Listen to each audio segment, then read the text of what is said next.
주관한 것에 대해서 형사처벌이나 그런 거 하지 말아라. 이런 거 계속 권고를 하는데 안 듣습니다.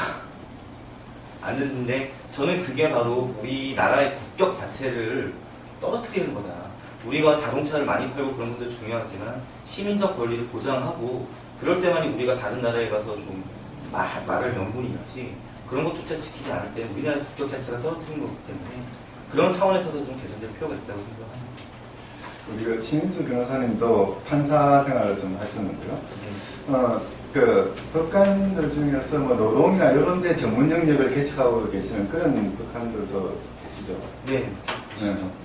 이제 그런 분들이 좀 뭐 대법원에 오셔가지고 노동에 관해서 좀 뭐 열린 마음이라면 좀 그렇고 좀 그 글로벌 스탠다드에 맞는 그런 법리를 풀어나고 그리고 그에 따라서 판결을 한다면 이런 문제는 좀 해소될 수가 있을 것 같은데요.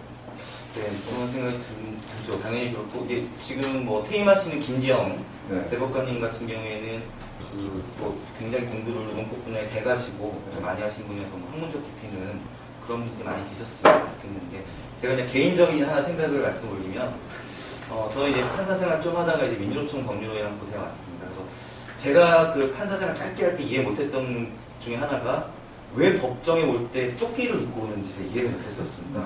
보면 노동자들은 보통 이제 조끼를 입고 오지 않습니까? 수쟁, 단결주제 쓰고 뭐 이 사람들 뭐야 지금 법정을 뭘로 보는 거야 그런 생각이 들고 아웃 그러면서 이렇게 딱 메모를 하는데 근데 이제 노동자들이 그런 걸 읽는 거는 그것은 자기 자신의 정체성을 표현하는 하나의 그거거든요. 그것 자체가 우리가 여기 계신 분들이 교수님이나 이제 변호사나 법정에 가고 강의를 할 때 양복을 입는 것처럼 노동자는 또 그 조끼를 입음으로써 자기의 정체성을 확인하는 일이기도 합니다. 그것 자체가 삐딱하게 보고 왜 저렇게 입었지 하는 시각 자체가 잘못했다는 것처럼 민주노총 법률로 오면서 느끼게 되었거든요. 그래서 이렇듯이 아주 사소한 거지만 그런 것들을 좀 편견 없는 시각으로 바라볼 수 있는 것들 좀 그런 것들이 좀 중요하지 않을까 그런 생각을 한번 해보게 됐습니다. 네, 고맙습니다. 사실 저는 그동안 학생 인권에 관련돼서 관심이 있어서 조금 살펴보긴 했습니다만 그 과정에서 우리나라 중학교, 고등학교 교육 과정에서 학생들에게 노동권에 대한 강의가 또는 수업이 거의 이루어지고 있지 않다는 사실을 알고 참 놀랐습니다. 우리 헌법에는 모든 노동자들은 노동권을 가진다고 이야기를 하고 있고요. 노동상정권이라고 이야기를 하고 있고 학생들은 거의 대부분 나중에 졸업하면 노동자가 되는데 왜 생활에 가장 필요한 그런 노동권에 관한 수업을 안 하는지 좀 의아하기도 하고 했습니다만은 어쨌든 이런 노동권의 문제 그리고 이제 노동자가 인간답게 사는 그런 사회 그 출발점은 그러니까 인권에 대한 노동권에 대한 교육과 법원의 전향적인 판결이 아닌가 뭐 그런 생각이 듭니다. 임지원 선생님 좀 두 이야기가 나왔는데 좀 종합을 해서 이제 바로 이런 이야기들 속에서 이제 대법원 구성이 다양화되어 다양한 생활기반과 다양한 법률 지식을 가진 그런 분들이 대법원을 구성해야 된다는 이야기가 나오는데 그 이야기를 조금 구체적으로 좀 해주시겠습니까?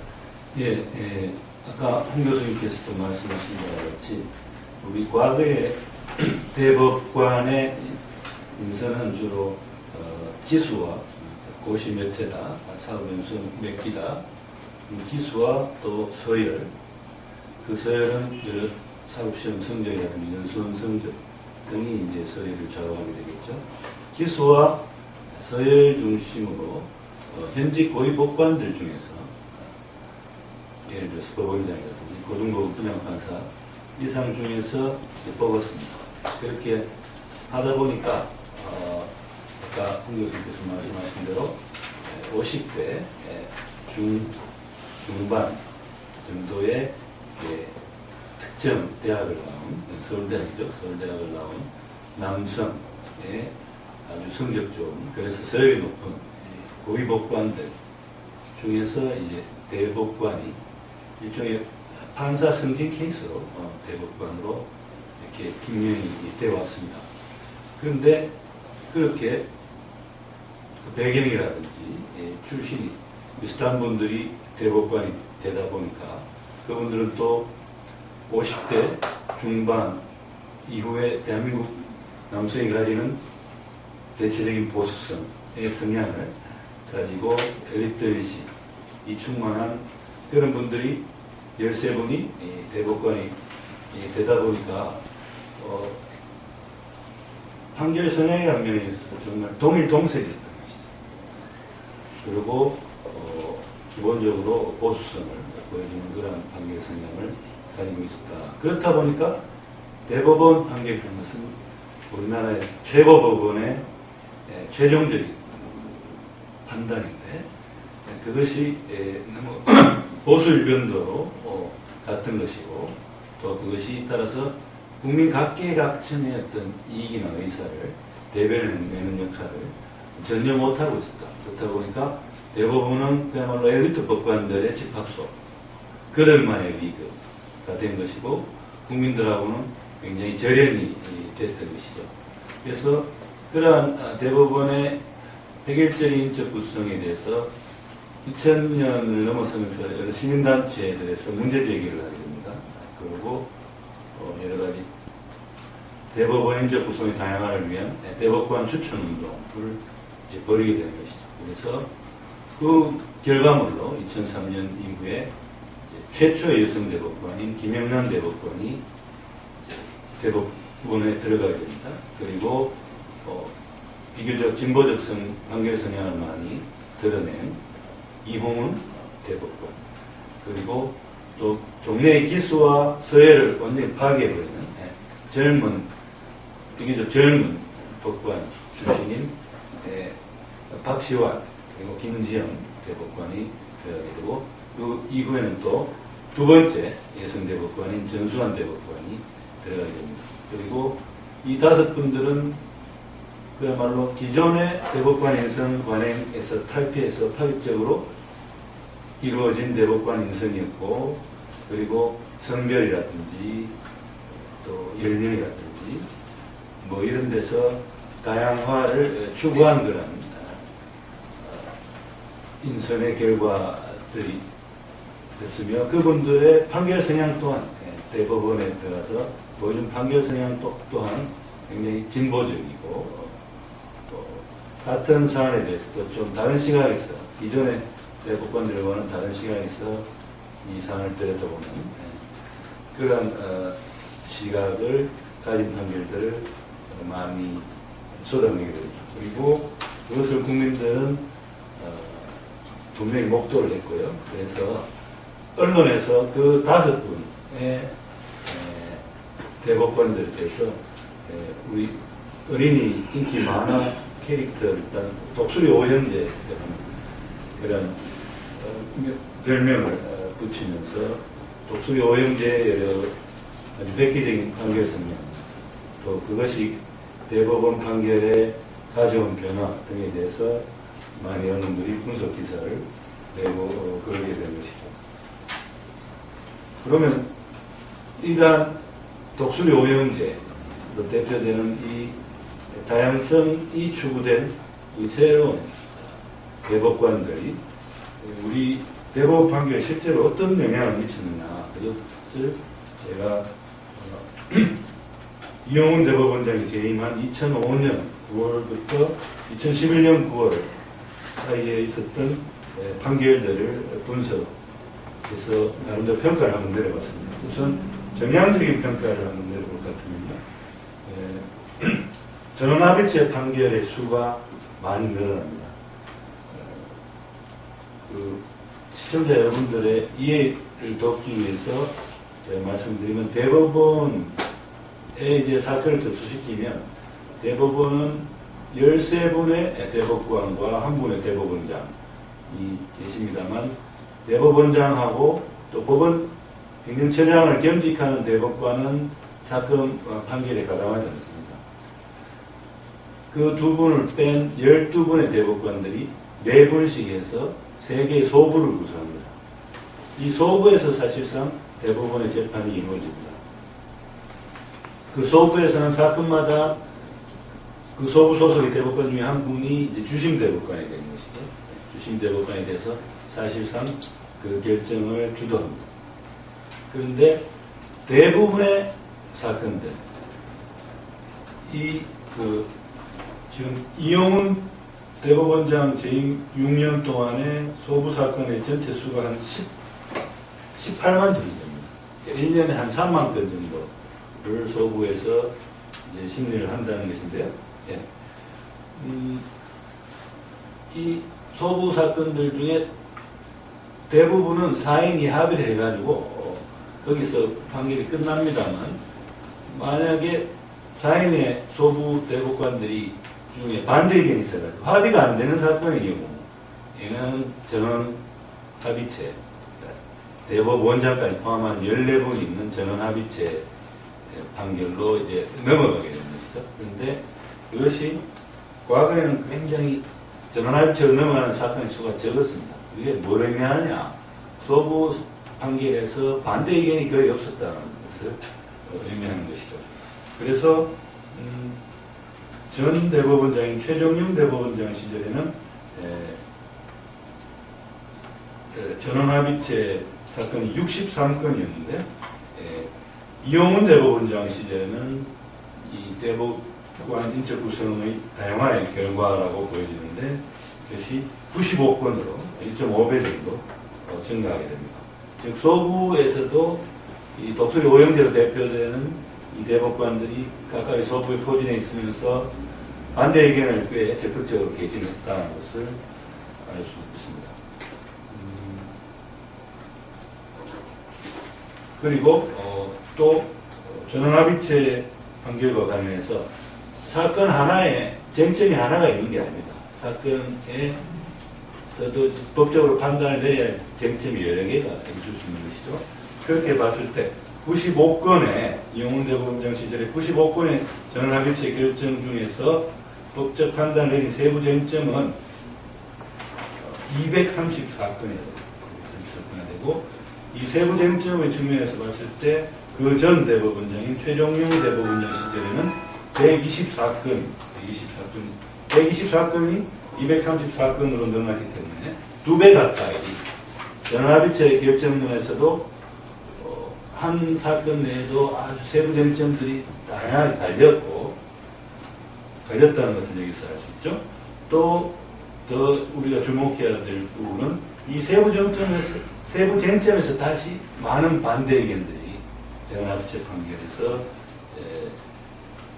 나타나게 됩니다. 즉 최종용 대법원장 시절에는 전체 아까 124개 전원합의체 사건의 쟁점이 있었다고 했죠.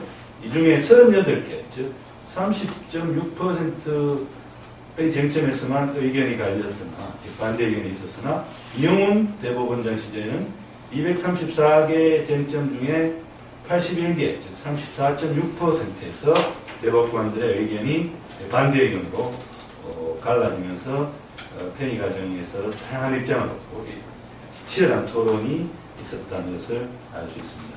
그리고 이 독수리 오형제 대법관들의 경우에는 특히 전원합의체 사건에서 반대 의견을 제시한 비율이 다른 대법관들보다 상대적으로 높은 10% 이상을 기록하고 있습니다. 그러니까 우리가 다양성을 추구하면서 동네의 기소와 서열을 탈피한 그런 대법관들을 대법원에 넣으니까 전원합의체 사건 소부에서 반대 의견이 나와가지고 전원합의체로 넘어가는 사건이 또 늘어났고, 전원합의체 판결 내에서도 여러 가지 사건에서 쟁점의 수가 많아지고, 또 쟁점마다에서 반대 의견의 수가 또 많이 증가한 것을 알 수 있습니다. 그리고 정성적 평가를 해보면,